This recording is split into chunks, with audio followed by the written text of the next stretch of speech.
Bonjour à toutes et tous, bienvenue dans ce cours d'entraînement aux épreuves d'AIS, l'analyse d'images en santé. L'objectif est de vous permettre de vous exercer en autonomie et dans le cadre formel de l'épreuve. D'ailleurs, quel est le cadre formel de cette épreuve ? Donc pour mémoire, il s'agit d'une épreuve qui se déroule avec 20 minutes de préparation, suivie de 5 minutes de présentation de l'analyse que vous aurez préparée, qui seront aussi suivies de 5 minutes de questions et de réponses avec la commission AIS, analyse d'images en santé. Ce que vous devez mettre en œuvre, c'est bien l'application de la méthode apprise au cours de l'année, donc comme le renvoie l'image que vous voyez ici de la fiche méthode qui vous a été communiquée et distribuée en cours. Rappelez-vous bien que de comprendre et maîtriser la nature de l'épreuve est essentiel pour réussir et au moins aussi important que d'acquérir les savoirs nécessaires. Par ailleurs, maîtriser la forme de l'exercice permet d'éviter les surprises et de se rassurer. C'est important dans la gestion du stress qui est normal de cette situation d'examen. Cela permet aussi de tester la robustesse de vos connaissances. Il s'agit d'un cours enregistré qui prolonge et approfondit des connaissances et des savoir-faire travaillés tout au long de l'année. Attention donc, cette vidéo ne peut en aucun cas remplacer ces apprentissages que vous aurez menés au cours de l'année. Au contraire, vous avez peut-être l'impression d'avoir déjà tout bien appris et compris. Il vous est pourtant recommandé de revenir à vos notes et diapos DCM et TD pour vérifier, approfondir et vous approprier les contenus et méthodes. Et ne réviser qu'avec ces capsules serait insuffisant.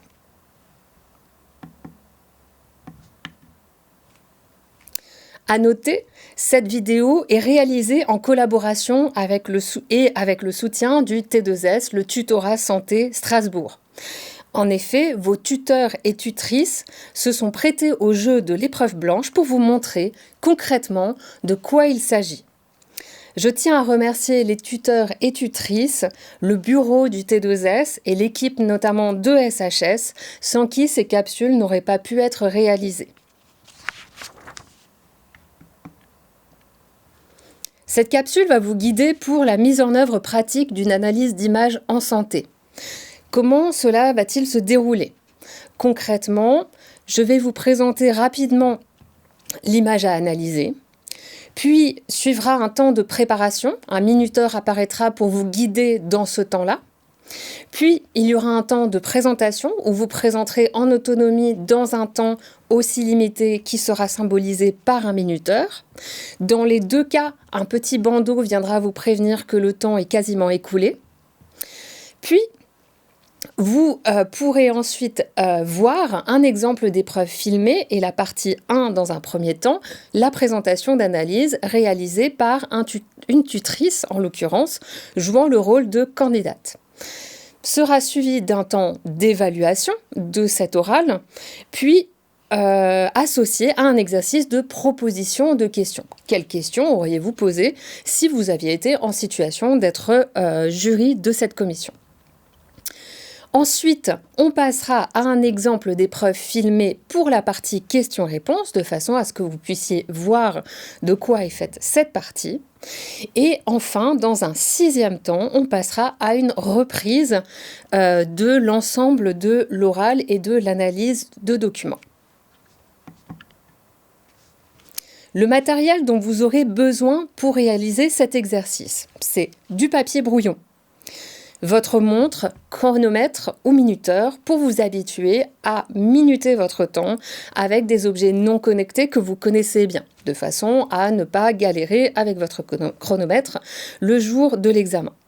Il vous faut également un sujet qui est disponible dans le dossier matériel pour s'entraîner en autonomie, disponible dans votre espace Moodle et dans la partie évaluation comme indiqué sur le diaporama. Il vous faudra également la fiche d'évaluation qui se trouve également dans ce même dossier matériel. Je vous recommande également d'écrire à la main. En effet, le jour de l'examen, vous n'aurez pas l'occasion d'avoir un clavier, sauf aménagement spécifique. Donc vous devez vous entraîner à écrire à la main. Au sujet des aménagements spécifiques, justement, cette vidéo ne tient pas compte d'aménagements possibles dont peuvent bénéficier certains et certaines. Soyez toutefois assurés que les aménagements sont scrupuleusement appliqués. Dans cette capsule, l'image à analyser sera celle-ci. Dans la situation réelle de l'épreuve, votre sujet ressemblerait grosso modo à cela.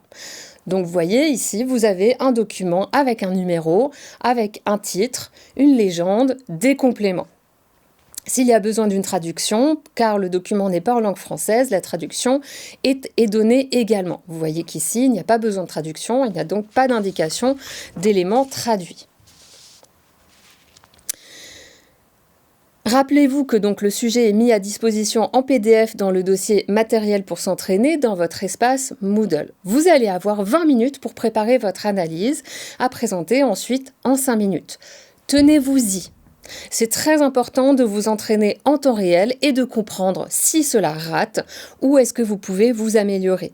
Vous pouvez éventuellement refaire cette analyse sur le même document. Suivez donc scrupuleusement la méthode. Recourez à vos connaissances, les éléments de contexte, les notions, et tentez de croiser cours magistraux, TD et les différents thèmes que vous avez vus. Et ne vous contentez pas de vous appuyer seulement sur ce que vous avez vu en TD, car ce serait aussi insuffisant. Donc, avant de vous jeter devant l'analyse, un conseil. Réfléchissez. Quel est le contexte socio-historique de l'image ? À quel point du cours cette image fait-elle appel ? Vous ne pourrez pas tout placer en 5 minutes. Qu'est-ce qui est le plus important ? Ici, vous avez une carte. Quels sont les éléments qu'il va falloir faire ressortir en priorité avec une carte ? Et là, vous pouvez vous référer aussi à votre cours sur l'analyse des données et la visualisation des données. Pour les besoins de l'analyse dans le cadre de cet enregistrement, nous avons décidé de présenter le sujet de cette manière. Attention, le chronomètre va démarrer. Êtes-vous prêt ? Êtes-vous prête ? Et on va lancer le chrono.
Attention, il vous reste 1 minute.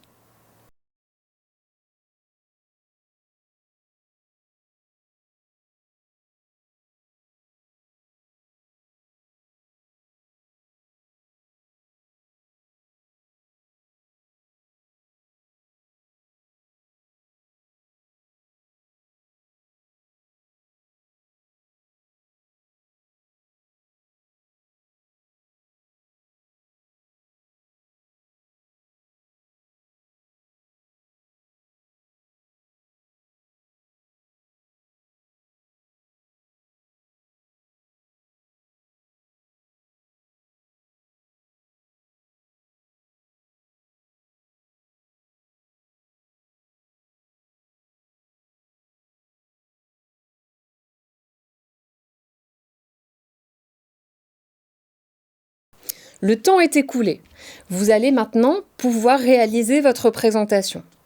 Quand la prochaine diapo avec le minuteur apparaîtra, vous aurez 5 minutes. 30 secondes avant la fin de l'exercice, un bandeau vous indiquera qu'il vous reste 30 secondes. Lors de l'examen, ce bandeau de 30 secondes prend la forme d'un petit papier qui vous est présenté pour ne pas vous interrompre. Si votre commentaire n'était pas terminé au bout de 5 minutes 15 secondes lors de l'épreuve, le jury vous interrompra, quelle que soit la qualité de ce que vous êtes en train de dire. Cette situation n'est pas possible dans le cadre de cet exercice enregistré. Vous allez donc avoir un total de 5 minutes.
Attention, il vous reste 30 secondes.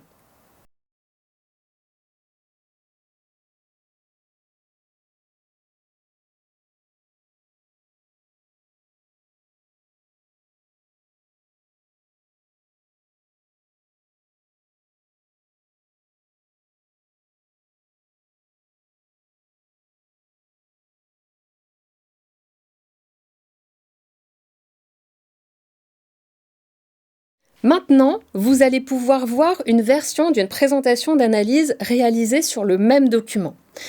Munissez-vous maintenant de la fiche d'évaluation qui se trouve dans le dossier matériel et qui vous permettra d'évaluer l'analyse que vous allez entendre, mais aussi d'évaluer la vôtre, peut-être en comparaison avec ce que vous avez vu, et de préparer des idées de questions que vous auriez pu poser au candidat ou à la candidate enregistrée.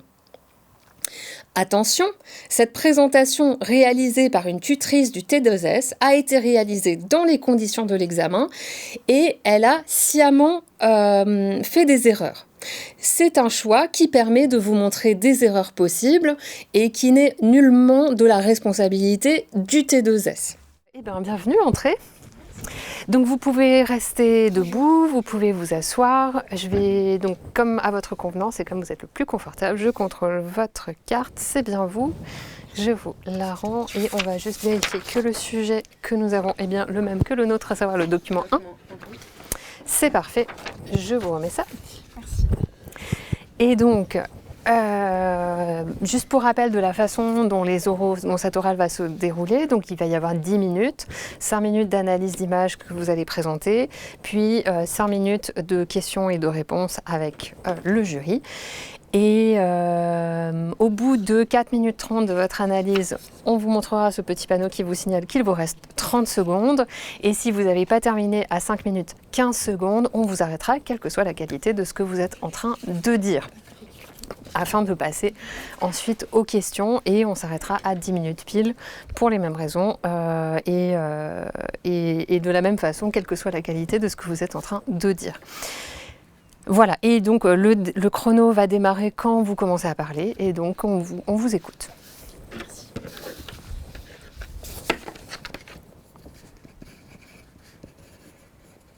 Le document que je veux présenter aujourd'hui, c'est une carte intitulée « La maladie du sommeil » dans la région Linzolo. Donc cette carte, elle est extraite d'un ouvrage. On peut bien le voir parce qu'il s'agit d'une page d'un livre. En effet, on voit en haut à droite, le numéro de page de 58 et aussi le titre de l'ouvrage qui s'appelle « La maladie de sommeil dans le Congo français ». Sous la carte, nous pouvons voir qu'il y figure 16, région de Linzolo. Ensuite, la carte en elle-même, c'est une carte à l'échelle régionale du Congo français colonial. Nous n'avons pas de légende et sur la carte, il figure plusieurs éléments. Donc tout d'abord, on a des cercles qui sont soit en nœud seul, mais aussi avec un point à l'intérieur. Et chaque cercle est également décrit avec un nom. Ce nom-là est soit écrit en minuscule, soit écrit uniquement en lettres capitales. On pourrait avoir l'hypothèse qu'il s'agit des villes plus grandes si c'est des cartes si c'est des villes avec un cercle et un point. Sinon, on voit un peu des lignes sinueuses, donc on pourrait croire qu'il s'agit de courants d'eau. Il y a des courants d'eau plus grands sur la carte qui sont représentés avec 2 lignes et un courant d'eau plus petit avec uniquement une seule ligne. Et puis, nous pouvons voir qu'il y a aussi une ligne droite et on pourrait mettre l'hypothèse qu'il s'agit d'une route. Cette route-là, elle va partir de la ville de Brazzaville, passer par Linzolo et arriver jusqu'à Kimpanzu. Et Linzolo, c'est donc la ville dont va parler la carte. Sur la carte, nous pouvons voir village de la région de Linzolo, où des cas de maladie de sommeil ont été constatés. Donc, il y a une petite inscription qui s'appelle Véroussel en bas à gauche et toute cette carte elle va recenser donc les localités ou des cas de maladie de sommeil au Congo français. Donc c'est le territoire colonial et tout cela en début du XXe siècle, plus précisément en 1909. Cette carte a probablement été dessinée par Véroussel qui est inscrit en bas à gauche et cela après d'après un croquis de R.D. Doppler. Et le commanditeur, ça aurait pu être les auteurs de ce livre scientifique, c'est-à-dire Martin, Leboeuf et Roubaud. Ça aurait pu être aussi des autorités sanitaires et les auteurs, ils ont juste réutilisé cette carte pour leurs besoins. Le mode de la circulation de cette carte, c'est donc dans un livre scientifique et le public est visé, c'est donc la communauté scientifique et également éventuellement des autorités sanitaires. La fonction de cette carte, c'est donc d'illustrer tout d'abord ces articles scientifiques qui renvoient sûrement à cette carte en disant figure 16, et puis aussi de gouverner le territoire colonial et les populations qui y vivent. En regardant la carte, nous voyons donc des routes, des fleuves et des villes. Et ces villes-là, ce sont des villes sûrement stratégiques, donc des villes qui ont un intérêt pour le pouvoir colonial, c'est-à-dire des villes où nous pouvons trouver des usines, des ports, etc. Et donc ça va déjà renvoyer à cette logique coloniale de l'extractivisme et de l'exploitation des ressources. Donc uniquement les villes importantes pour cela sont recensées sur cette carte. Et surtout en ce qui concerne la santé, nous pouvons donc voir que l'intérêt des colons, c'était surtout de garder la santé de la population pour s'assurer d'une main-d'œuvre et aussi pour s'assurer que les personnes occidentales qui allaient dans ces régions pouvaient rester en bonne santé. Et cela peut également se représenter sur la carte parce qu'on a des régions qui ne sont pas du tout dessinées alors que les maladies ne s'arrêteront pas là, par exemple l'État indépendant en bas. En plus, nous voyons une route qui peut être un symbole de la transformation des paysages par les pouvoirs coloniaux. Donc, on a par exemple des infrastructures comme des voies de train, mais aussi des routes qui ont été construites. Et tout ça pour mieux organiser le travail, pour créer cette infrastructure qui permet d'exploiter ces populations. Et ça a aussi contribué en lui-même à la transmission et au développement des maladies qui ont été, avec ce travail de force et tout, ont été déplacées. Et maintenant, on pourrait se demander si cette recherche, du coup, c'était un livre de recherche, si cette recherche et ce racisme en recherche, il existe encore. Parce qu'aujourd'hui, bien, si sur un plan éthique, on a un peu dépassé ces schèmes de pensée, il y a tout de même du racisme en recherche qui se traduit par l'exclusion des personnes racisées dans les protocoles et aussi par des savoirs autochtones qui ont été tout à fait invisibilisés dans la recherche médicale occidentale et qui sont encore marginalisés aujourd'hui. Merci. Merci. Vous avez maintenant quelques minutes pour évaluer votre présentation et celle que vous avez vue.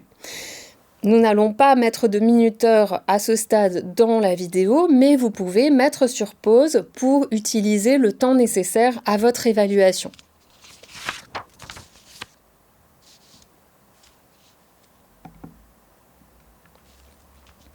Nous allons maintenant écouter la partie 2 de l'épreuve blanche, l'échange avec la commission, soit la partie questions-réponses.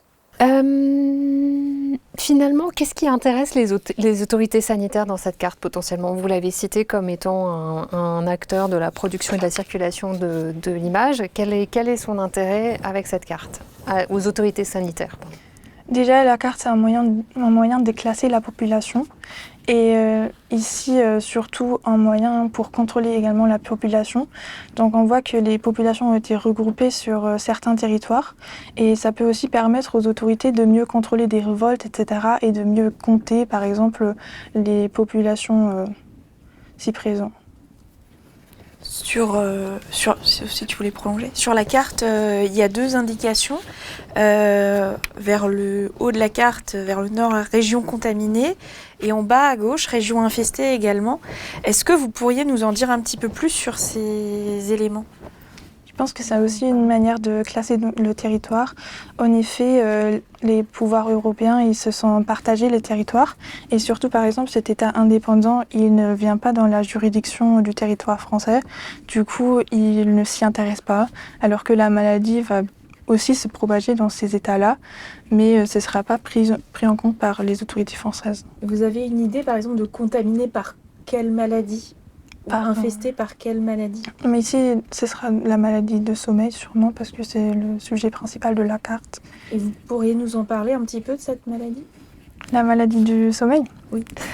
Du coup, la maladie du sommeil, c'est une maladie qui, à ce moment-là, elle ne sera pas encore objet de traitement en 1909, mais plus tard, il y aura des grandes recherches sur cette maladie, puisque c'est une maladie qui est transmise par la mouche tsetse et qui, dans les régions coloniales, a causé des grandes épidémies. Et après, il y aura des essais scientifiques où les populations, enfin sur cette maladie, où les populations sans consentement doivent participer et pour trouver un potentiel traitement. Donc on voit que dans cette maladie se traduit le rapport de pouvoir entre les forces coloniales et les peuples autochtones. Est-ce que vous pouvez nous parler un peu de l'utilisation des cartes dans d'autres cas ou d'autres maladies dans la gestion des maladies? Est-ce qu'il y a d'autres exemples éventuels Je pense qu'un exemple assez pertinent, ça pourrait être le Covid-19, parce que là, les cartes, ils ont été utilisées pour même restreindre, entre guillemets, pour proposer des mesures sanitaires directement. Certains départements où des personnes ont été mises en quarantaine parce que le nombre de cas était assez important, alors que dans d'autres départements où le nombre de cas était moins important, ce n'était pas le cas.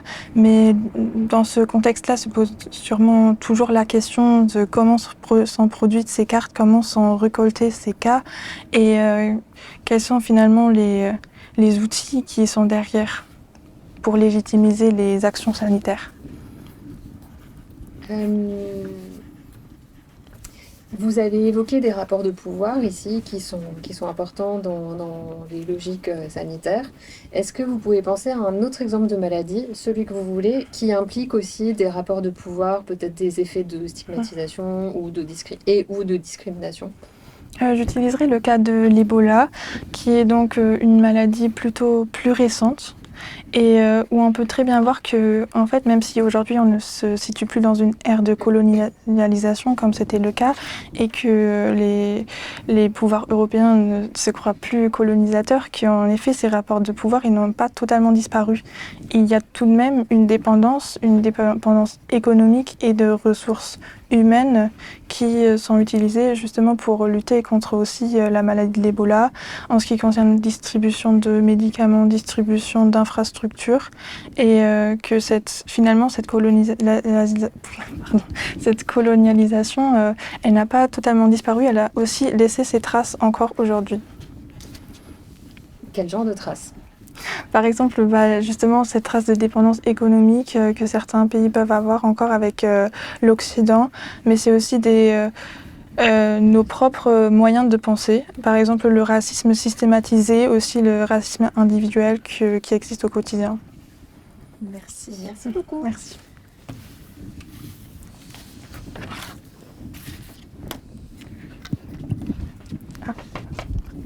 Je vous rends le sujet ou... Non, vous pouvez garder le sujet. Merci. Non, il sera récupéré, okay. Oui, il sera récupéré à l'extérieur par notre collègue. Au revoir. Au revoir. Alors, aviez-vous les mêmes questions? Auriez-vous su répondre aux questions qui ont été posées? Les avez-vous trouvées faciles ou plutôt difficiles? Passons maintenant à la reprise. La prestation que vous avez vue est assez bonne. Parmi les points positifs, on peut retenir que la méthode est relativement bien appliquée, toutes les parties sont là et les différents éléments attendus sont présentés. La candidate a pu répondre aux questions en général sans que ce soit un parcours parfait. Pour mémoire, ces oraux ont été sciemment laissés avec des erreurs pour vous permettre d'analyser les prestations orales. Voir ce qui va et voir ce qui va un petit peu moins bien. Donc si on revient sur chaque partie, qu'est-ce que l'on peut dire? Pour la partie description, la prestation de la candidate était assez bonne. Toutefois, il y avait une difficulté liée à la carte. D'habitude, les cartes sont présentent une légende. Or, cette carte ne présentait pas de légende. La candidate a donc tenté de combler, si vous voulez, les éléments de la légende en explicitant quels étaient les différents figurés qui apparaissaient sur la carte. C'est une erreur à ne pas refaire. Contentez-vous de décrire ce que vous voyez. S'il n'y a pas de légende, alors il n'y a pas de légende. Donc ce que l'on pouvait faire ici, c'était juste de décrire les éléments que l'on voyait, que je vous présenterai dans la diapo suivante. J'ajoute que s'il y a une légende, vous pouvez bien vous référer à la légende et que la légende du document est aussi une source d'information que vous devez mobiliser dans la description. Parmi les éléments clés de la description de cette carte, il fallait évidemment citer, comme je viens de le dire, la nature, le titre et les éléments de la légende. Revenir, c'est une carte sur l'échelle. Ici, on parle d'une échelle infranationale, d'une échelle régionale, au choix.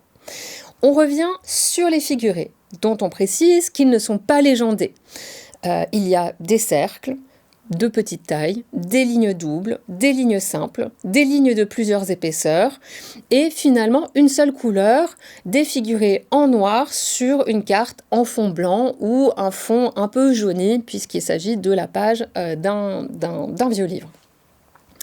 On peut aussi également citer les différents éléments de texte, donc donner des noms qui apparaissent sur la carte, notamment des indications géographiques de localité. Il s'agit d'une carte, donc ce n'est pas trop analysé que de supposer que les points peuvent représenter des localités, des noms de lieux, des noms de pays.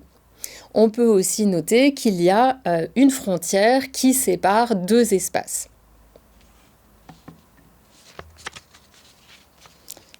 Sur le thème, la candidate est allée un tout petit peu vite, donc c'est quelque chose à ne pas faire.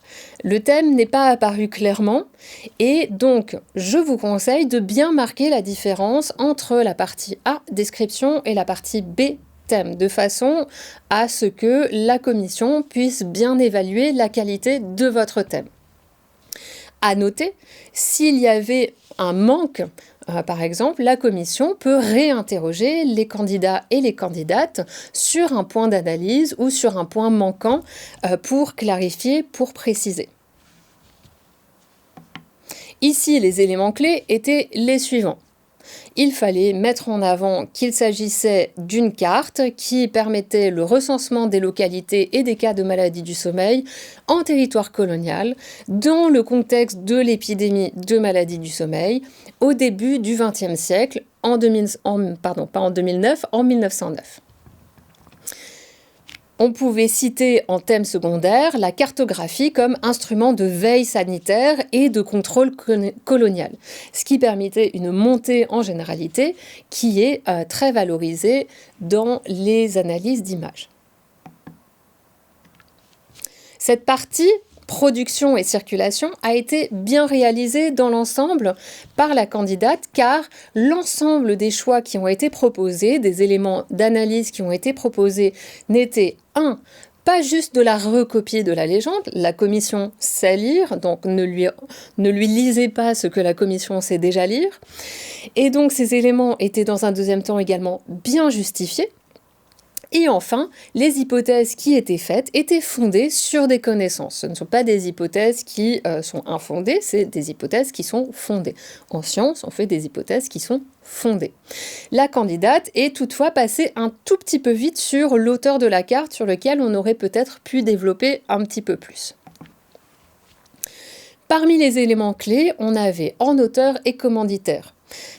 Finalement, assez peu de choix. Ce sont les auteurs, des médecins, des scientifiques, peut-être le personnage nommé Doppler qui a réalisé le croquis à la base de la carte. Donc c'était peut-être ça qu'on pouvait ajouter sur le point auteur.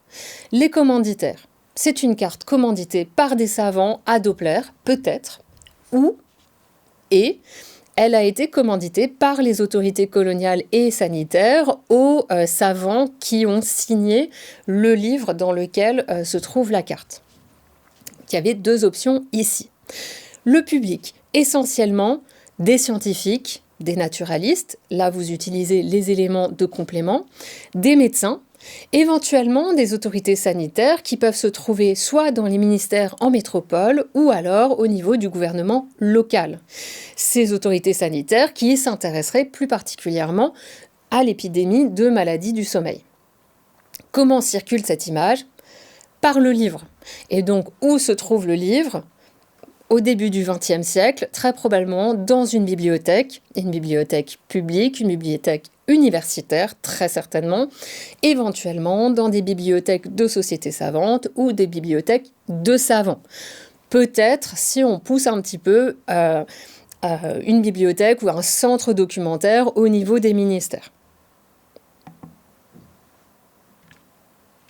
La fonction de cette image est une fonction de preuve, une fonction documentaire, si on veut le formuler de manière un petit peu plus faible, pour étayer un texte scientifique. Il y a également une autre fonction qui est celle de la fonction de contrôle.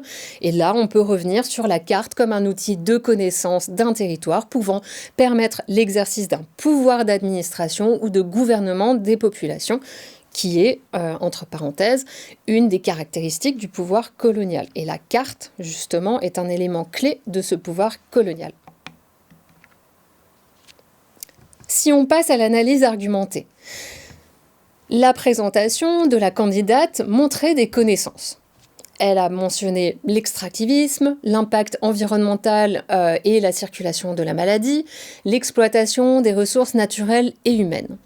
Ces connaissances étaient bien présentes, mais dans la façon dont le commentaire a été développé, ces connaissances montraient quelques confusions. On ne voyait pas tout à fait les articulations entre tout. Finalement, l'impression générale, c'est qu'il y avait beaucoup de colonialisme, mais pas beaucoup de santé. Et donc, pour mémoire, il faut bien que vous articuliez contexte général et contexte sanitaire ensemble pour bien montrer finalement quelles sont les spécificités des savoirs sur la santé, les spécificités des questions sanitaires, des solutions thérapeutiques dans le contexte donné, ici, dans l'espace colonial. Donc, ne perdez pas de vue la dimension santé.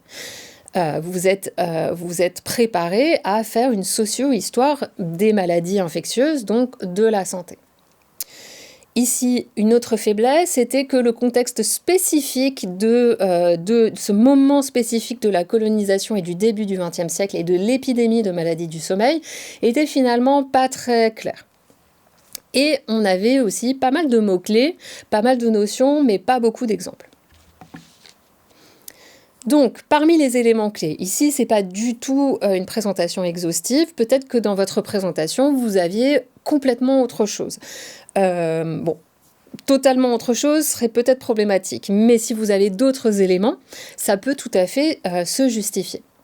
Donc, vous pouvez commencer de manière assez simple sur le contexte de l'épidémie de maladie du sommeil. Je vous renvoie à votre cours qui va se développer dans un contexte d'expansion coloniale. Il y a vraiment ici un lien entre épidémie et expansion coloniale à ce moment d'expansion coloniale. Un point sur l'exploitation des ressources naturelles et humaines, ce qu'on appelle finalement extractivisme, avec des exemples. Ceux de la déforestation, que l'on devine en fait dans la carte. On peut aussi mettre ça en relation avec des choses que vous avez vues en cours, par exemple l'exemple de la construction de la ligne Congo-Océan. On peut aussi revenir sur la carte comme un instrument de contrôle territorial. On peut aussi se poser la question des données qui ont servi à la construction de la carte, à la notion de régime de preuve. Là, je vous renvoie à votre cours sur les régimes de preuve en médecine.